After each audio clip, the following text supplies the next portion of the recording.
Hey everybody, here's a good one for you. This is a Hammer brand knife, Switchblade.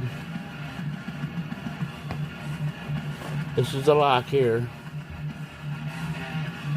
This is to open it up. This was called the candy stripe knife. They come in 3 different sizes. They made them in several different years, 42 to 1955. Pull the lock down to open it.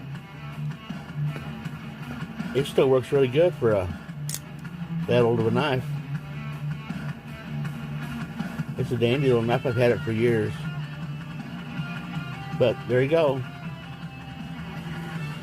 1940s Hammer candy stripe knife. One of my favorites.